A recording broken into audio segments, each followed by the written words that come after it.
Dans cette vidéo, je vais vous montrer comment désinstaller Windows 11 version 24H2 et revenir à une version précédente, comme 23H2 ou 22H2.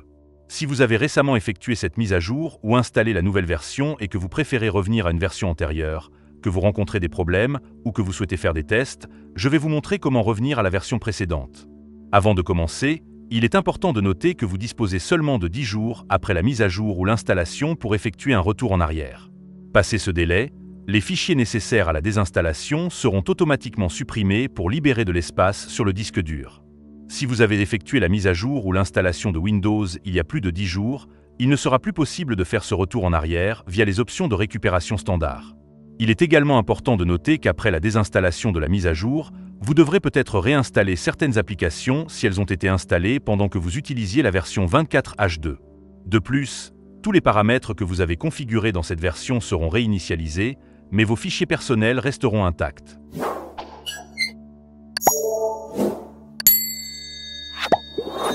J'ai ici Windows 11 version 24H2 que j'avais mise à jour à partir de Windows 10 dans une vidéo précédente que vous pouvez consulter si vous ne l'avez pas encore vue. Passons maintenant aux étapes pour désinstaller Windows 11 version 24H2 et revenir à une version précédente. Ouvrez le menu Démarrer, allez dans les paramètres, puis dans Système, et enfin dans Récupération. Sous les options de récupération, vous verrez une option intitulée Retour en arrière. Vous pouvez voir que j'ai un message m'indiquant « Si cette version ne fonctionne pas, tentez de repasser à Windows 10 ». C'est la version précédente de mon Windows. Dans votre cas, vous verrez peut-être une autre option en fonction de votre version précédente. Cliquez sur « Retour en arrière » et patientez pendant que le processus se prépare.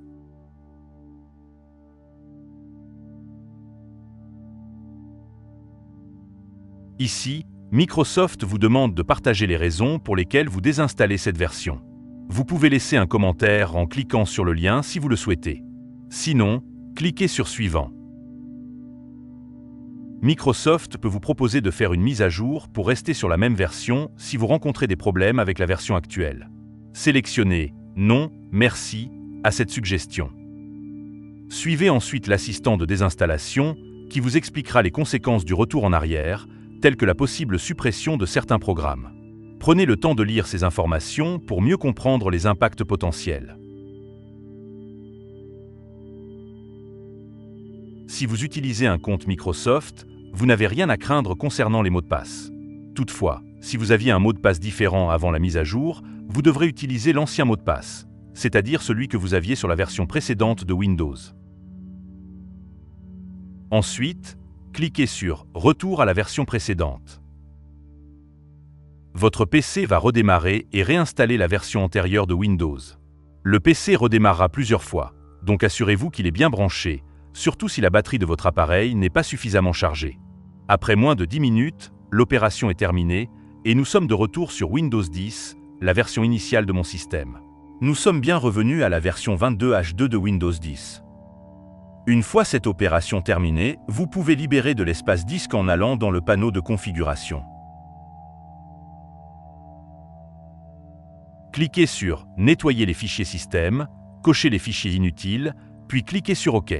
Cette opération supprimera les fichiers résiduels de Windows 11 et libérera de l'espace sur votre disque dur.